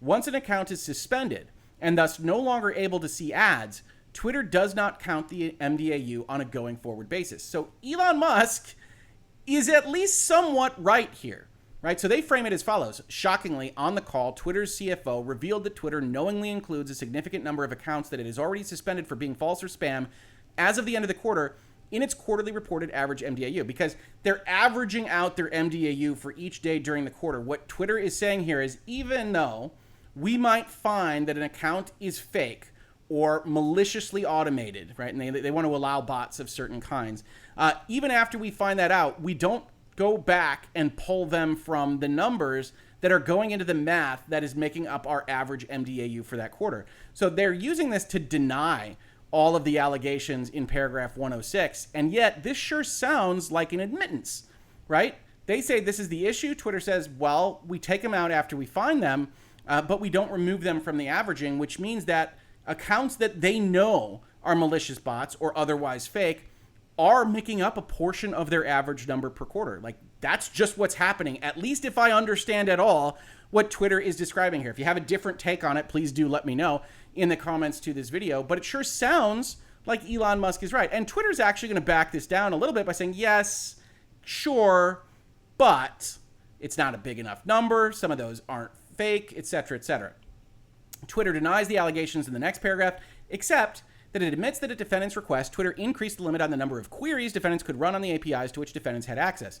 Twitter asserts that it provided Musk, prior to his purported termination, data reflecting the determination made by Twitter as to every individual account in mDAU sampled and reviewed in the false or spam account estimation process for a particular period of time. As to API access, Twitter asserts that it initially provided defendants with the ability to run 100,000 queries per month, a rate consistent with the access it customarily provides its commercial customers, and at defendant's request, Twitter thereafter increased the cap by a factor of 100 to 10 million queries per month. Now, I think Elon Musk has a decent point here to suggest that what Twitter should be providing on this, to the extent that they should be providing it, we can have that fight in a different space, shouldn't be what is limited to their commercial customers. This is the ostensible owner of the company. You should be getting him everything that you're technologically capable of getting him in this context. That is what is happening here with the informational requests. And so, yes, it's great that they increased it, but it never should have been based around the concept of commercial customers. That's just wrong. Twitter asserts that it provided Musk access to all the information required under the merger agreement, big fight on what information is required, and more, notwithstanding his disregard of his confidentiality obligations and his threats to launch a competitor, which pops up from time to time in this document. Twitter denies that it provided misleading, partial information in any respect. Twitter asserts that all of its disclosures are accurate, that it employs a rigorous process for estimating the prevalence of false or spam accounts within mDAU, and that it has accurately disclosed its mDAU and other metrics in all material respects. Everything is 100% fine with our SEC documents. We deny that our security filings make any representation as to the number of false or spam accounts on its platform. Again, really? You deny the entire concept of a representation there because we've included this estimation language? I just don't think that would fly if that number were really different from that 5% threshold. Twitter asserts that these disclosures accurately describe the good faith process Twitter employs to estimate the prevalence of false or spam accounts with an mDAU. We have the footnote where Musk says he's using the University of Indiana's batometer. And they say, insofar as defendants rely on the batometer for their analysis of spam, Twitter asserts that the batometer's own FAQ website cautions that bot detection is a hard task, and that if it were easy to do with software, there wouldn't be any bots. Twitter would have already caught and banned them. Okay? Twitter further asserts that in May 2022, Protocol.com reported that the batometer indicated that Elon Musk's own Twitter account was likely a bot, scoring it a 4 out of 5. Now, outside of the fact that I don't know whether that is the actual threshold they were using for establishing what bots are, and outside of the fact that they just used at Twitter a FAQ and then a Protocol.com article about a separate item and not its own primary material. So all of this is kind of weak sauce already. That is a good gotcha, right? That thing that you said you're using, it thinks you're a bot, Elon. What do you think about that? It's not accurate. It should be disregarded entirely. I don't know if that's fair for what this thing is. I can't tell you whether the batometer is at all useful, but they have a number of issues with it, including that Twitter denies that applying the batometer to Firehose data is a reliable measure of the prevalence of false or spam accounts in mDAU. Twitter asserts that the batometer describes itself as a machine learning algorithm trained to calculate a score where low scores indicate likely human accounts and high scores indicate likely bot accounts. The batometer thus does not even purport to apply Twitter's definition of a false or spam account. In fact, some bots, like those that report earthquakes as they happen or updates on the weather, are often helpful and permissible under Twitter's platform manipulation and spam policy, to which Twitter respectfully refers the court. Now that's interesting because we're talking about mDAUs. I would assume that those wouldn't find themselves into the mDAU category because the earthquake bot can't get ads, or if it does get ads, they're not terribly useful to whoever's selling the product. The earthquake bot probably not interested in perfumes or Subway sandwiches. And so I think we're kind of maybe sliding around the actual issue here. But nonetheless, Twitter says some bots are okay. So if the batometer comes up with just a generic bot number, that isn't as useful as it otherwise could be. Moreover, defendants have not indicated what score they are applying to conclude an account constitutes spam. Thus, their allegation is unverifiable. And I highlighted this because, again, okay, Twitter, you make a good point.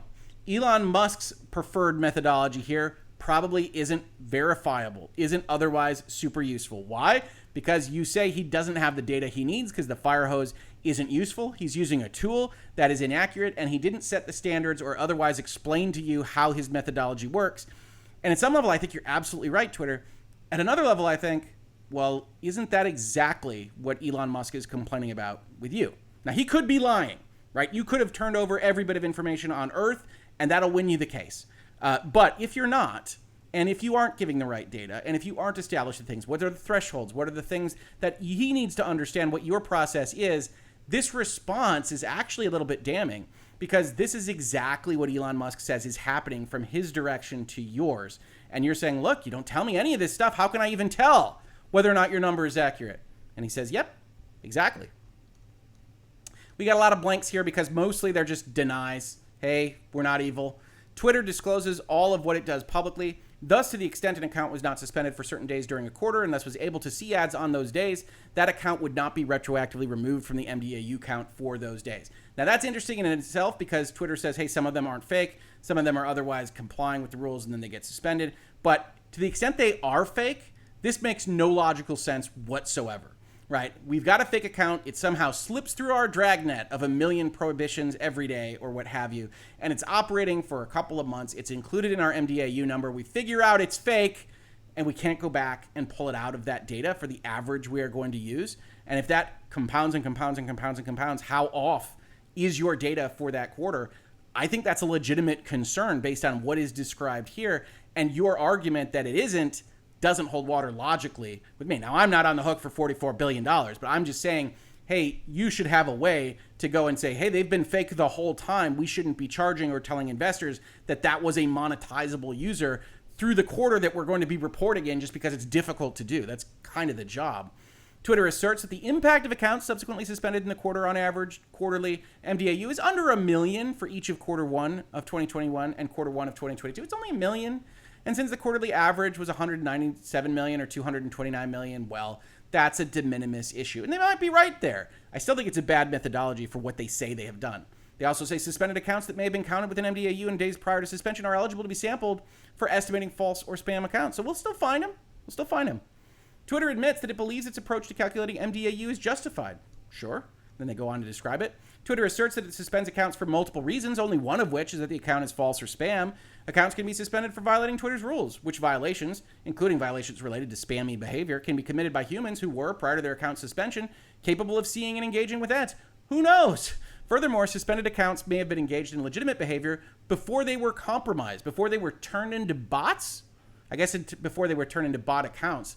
And yes, those are all true, but note the hypothetical language that Twitter starts using. Again, if we're giving Elon Musk the benefit of the doubt, and I think you'll note as we go through these documents, my tendency is to give the other side that isn't talking the benefit of the doubt because they can't otherwise defend themselves in this particular context.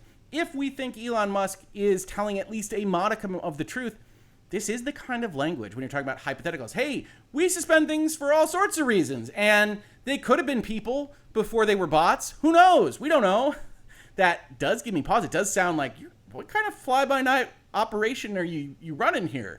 And just in this description alone, I can imagine a scenario in which this kind of paragraph is said in a closed-door meeting to Elon Musk, and that does raise his red flags, right? So just having this out here in the document, and you don't have to believe Elon Musk. Believe me, I've got my own issues with how he's operated on all this and how he uses Twitter and everything else.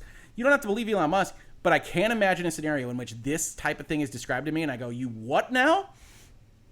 And then that raises this whole process up if that's told to me on May 6th, like he at least claims happened.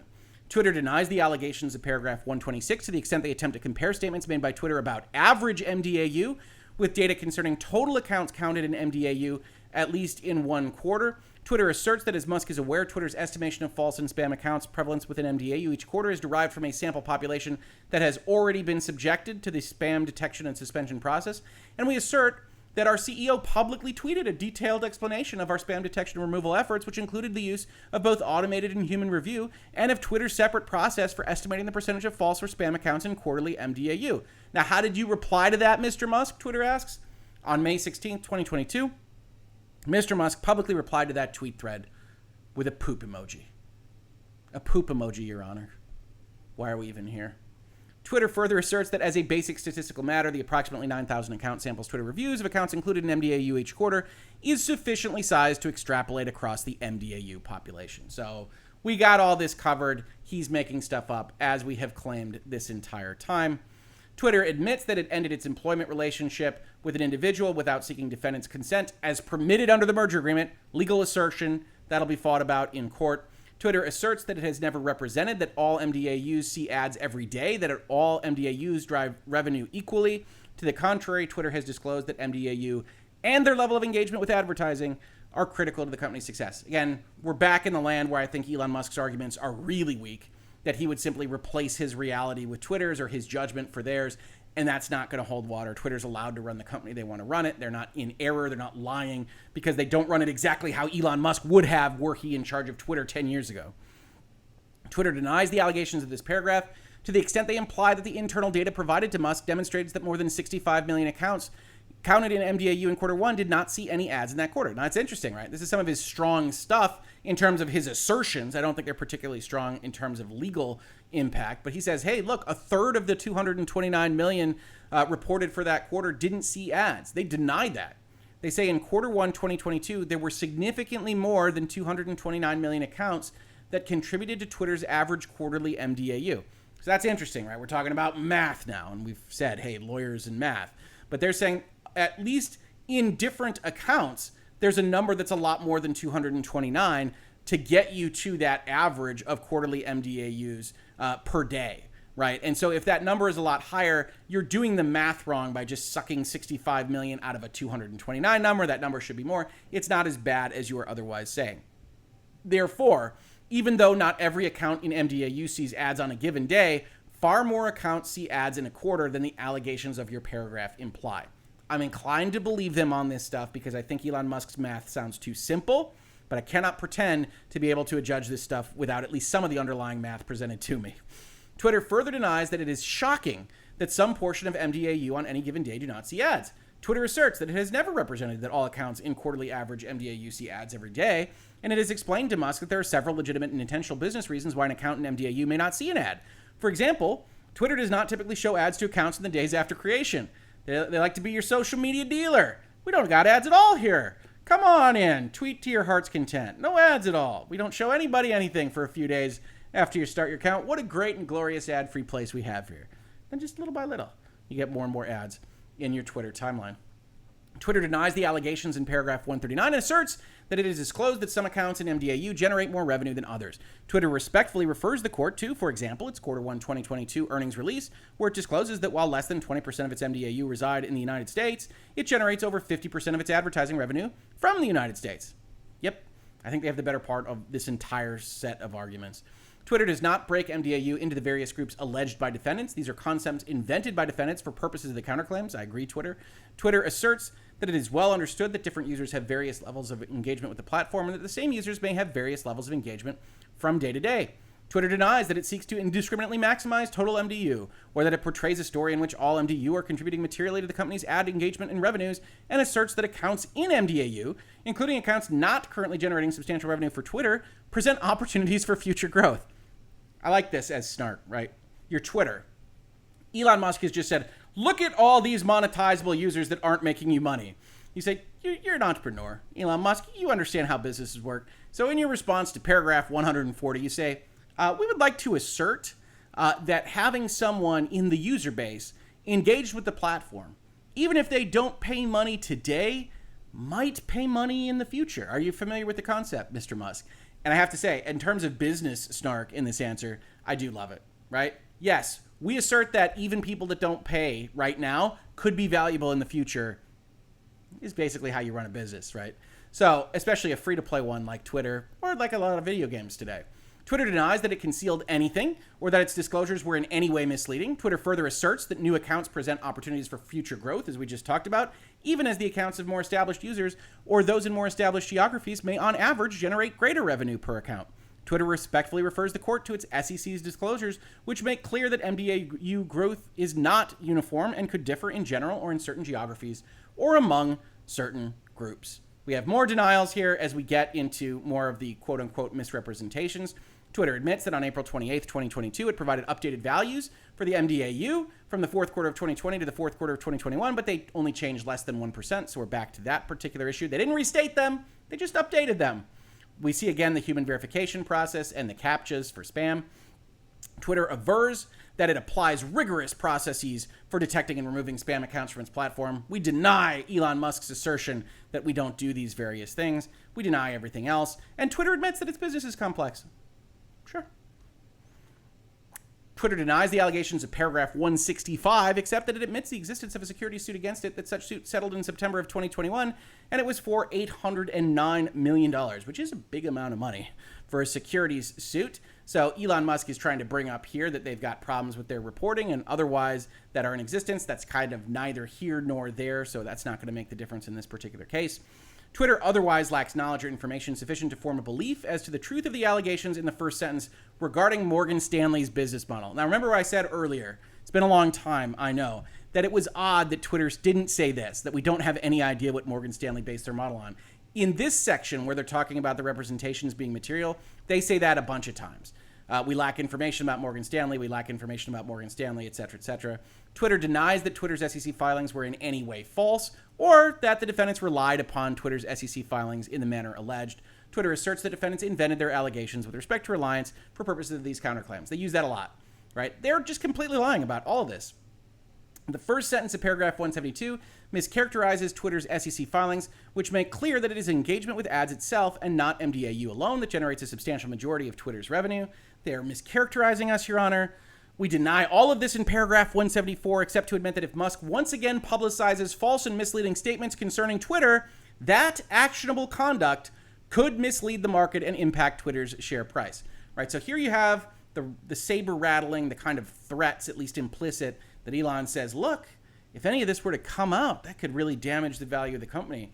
Twitter says we deny all of this, except that if Elon Musk goes out there with this crap some more, then not only is it actionable because he's deliberately attacking the company in a false way, according to Twitter, but that it could in fact damage the company. And this is their kind of response volley to what is this implicit threat. This is an implicit threat right back at him. And they include that in a couple of places in these sections. Defendants have not even attempted to allege that Twitter suffered a material adverse event between January and April because it did not. I do note that that is true. They deny a bunch of other stuff here. And then we get into the India lawsuit. If you recall this from looking at the countersuit itself, Elon Musk is alleging that Twitter sued in India for India trying to attack Twitter's platform in some fashion, and that is operating outside of the ordinary course of business. So first, Twitter denies that India is its third largest market. Twitter admits that it did not contact Elon Musk regarding its interactions with the Indian government and asserts that defendants did not cite as a purported basis for termination the publicly reported dispute over blocking orders issued by the Indian government until filing the counterclaims. This was public knowledge, Your Honor. They knew about this. This wasn't a part of their termination document at all. Twitter admits that it brought a legal challenge against the Indian government, respectively refers the court to its July 5th, 2022 petition on that matter. Twitter asserts that it has challenged certain blocking orders issued by the Indian government under their Information Act. Twitter further asserts that its legal challenge is consistent with its global practice of challenging government requests or laws where such requests are not authorized or properly scoped under local law, are procedurally deficient, or as necessary to defend its users' rights, including freedom of expression. A couple of interesting things happening here. First and foremost of which is this is an ordinary course of business challenge, right? We've pulled up this section a bunch of times, but Twitter is allowed to do things that it would have otherwise done if this deal weren't going through. The ordinary course of business, just operating as they have in the past. So what they try to assert right here is that it's consistent with what we always do. We always sue over this stuff. The other aspect of this that's important is they frame it exactly against what Elon Musk's at least public-facing philosophy is, which is about freedom of expression, right?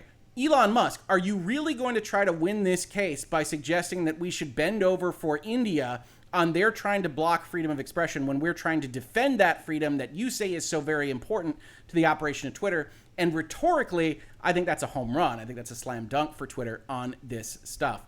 Twitter admits also that several executives announced their departures following the announcement of Twitter's transaction with defendants, and also that Twitter ended its employment relationships with certain executives. Twitter admits that it is determined to slow its hiring in light of the macroeconomic environment in line with Twitter's past actions. So trying to say it's an ordinary course. And Musk's stated priorities, that it announced on July 7th that it was reducing the size of its recruiting staff by about 30%, which I don't think is ordinary course at all, and it did not and was not obligated to give advance notice of these decisions to defendant. I think personally that the reduction in recruiting staff size by 30% is way outside of ordinary course. This is the kind of thing that I think could potentially work in Elon Musk's favor, again, depending on how all the chips that are in play, and there's hundreds at this point, wind up falling out. I don't know that it's a slam dunk winner for him, but it is the kind of thing where I think you have to listen to what Elon Musk is complaining about. Twitter further asserts that in its continuing effort to make its services available to people everywhere, if it receives a valid and appropriately scoped request from an authorized entity, it may withhold access to certain content in the specified jurisdiction, but that it will fight these things like it did in India. We've got a big paragraph that isn't that important about Egon Durbon's nomination to the board of directors, him not getting elected by the shareholders, them not accepting such resignation, and then they wanted to seek Elon Musk's consent to allow that resignation, which isn't a part of Elon Musk's story and raises some questions here. Again, I think this is a little bit of them throwing things at the wall, the Elon Musk side. So I think Twitter's probably got the better part of this as well. Musk refused to grant consent without explanation on that retention plan. He gave explanations in his countersuit. Twitter says they never told them why he was otherwise denying it. Twitter admits that it did not seek consent from defendants before certain employees decided to terminate their employment because neither Twitter nor the defendants have a right to bar employees from voluntarily terminating employment. Yes, that's true. Twitter further admits that it did not provide defendants notice or seek defendants' consent before taking certain employment-related actions or initiating a suit against the Indian government. We didn't ask. Twitter asserts that the Musk parties have failed to respond to several additional requests for consent. We've got that said in a couple of different ways. They're talking about now the financial team. Bob Swan, we saw, departed. Elon Musk says Antonio Gracias was added to the team. Here, Twitter says, defendants fired Mr. Swan abruptly without explanation. Mr. Gracias never contacted Twitter or its advisors during the 9 days between his nominal appointment and defendants' purported termination of the merger agreement. This was fake, Your Honor. Antonio Gracias was never actually working on this deal, says Twitter. And then by the time you get to the counts of action in this particular case, Twitter denies them all. Denied. And then they state their affirmative defenses. We looked at this in the answers to Elon Musk. They are as you would expect. Elon Musk has failed to state a claim that the court can actually offer redress for. Twitter has complied in all material respects with the merger agreement. So what would the counterclaims even be? By the terms of the merger agreement, he's not permitted to terminate because he's in breach. Oh, the fourth defense, he's in breach. The fifth defense, he hasn't suffered any harm. Now, I don't think that one plays because if he were to be forced to buy the company, certainly that would be harm if he was otherwise entitled to terminate. Twitter has not suffered and is not likely to suffer material adverse effect. Maybe. Rule 9b, he failed to properly plead a fraud case. That's what 9b is. Counterclaims are barred because defendants failed to identify any false or misleading statement by Twitter. We didn't lie about anything. If that doesn't hold, how about the ninth defense? Twitter did not know and was not reckless in not knowing in the exercise of its reasonable care that there was a false and misleading statement. You can't hold it against us because we didn't know about it. I don't think that works. They didn't rely on our false or misleading statement. You saw that covered in a couple of places in this answer document. Defendants' counterclaims are barred because any alleged false or misleading statement wasn't material. So we didn't lie about it. We didn't know about it. They didn't rely on it. It didn't matter if they did. And also they have unclean hands. We don't trust Elon Musk, do we? Latches, waiver, estoppel, and quasi-estoppel go with that unclean hands concept. This is a bad actor. They should not get the equitable powers and defense of the court system. Also, Delaware law governs this, not Texas law, and so that's a correction. That'll probably actually play in terms of what is applicable to this particular case. And that is 127 pages of Twitter answers to Elon Musk's countersuit. So, an hour and 45 minutes or so in. What do you all think? We have now read through all of the material documents between these two parties. We've identified the major areas of concern, which are, is this representation for SEC documents sufficient to cover the mDAU fake and spam accounts concept? Is Elon Musk legitimate in asking for the information that he asked for? If he is legitimate in that, did Twitter adequately respond to those information requests? Or in delivering information that could never meet his needs, did they effectively prevent him from having to close this deal because he could never, ever verify that the representation, specifically the SEC one, was true at the time of closing? Does Twitter actually get away with putting this big paragraph in their SEC documents and saying, we never said it was 5%, we said it could be any number? I don't think that actually plays for numbers sufficiently distant from 5%. But do you think it works for Twitter in this particular context? What is ordinary course of business? Is it in the ordinary course, for instance, to have something like a hiring slowdown or hiring freeze? Is it the ordinary course of business to fire 30% of your recruiting department at Twitter? Are these things allowed? Does it matter that you negotiated out a more specific prohibition on specific hirings and firings of individual at the executive level? All these questions sit before the court, and it's going to be fun to follow it here in Virtual Legality or elsewhere. So let me know in the comments what you think of the strength of the arguments of both Elon Musk's side and Twitter's side. And thank you so much for hanging out with me this long in Virtual Legality. If you like this content, please do check out ways to support the channel. We cannot do it without viewers and listeners like you. We've got a Utreon where most of the resources come to us. We've got a Patreon if you like that platform better. And I do want to thank once again LadyEmily for supporting this channel with her support on Utreon. Thank you so much, LadyEmily. If you aren't interested in either of those methods, just subscribing, telling your friends, ringing bells, upvotes, downvotes, putting this on forum posts, talking about it in other contexts, every little bit helps. If you caught this on YouTube, thank you so much for watching. And if you listen to it as a podcast, thank you so much for listening. And I will catch you on the very next episode of Virtual Legality. Virtual Legality is a YouTube video series with audio podcast versions presented as commentary and for education and entertainment purposes only. It does not constitute legal advice and does not create an attorney-client relationship. If you have legal questions about the topics discussed, please consult your own legal counsel.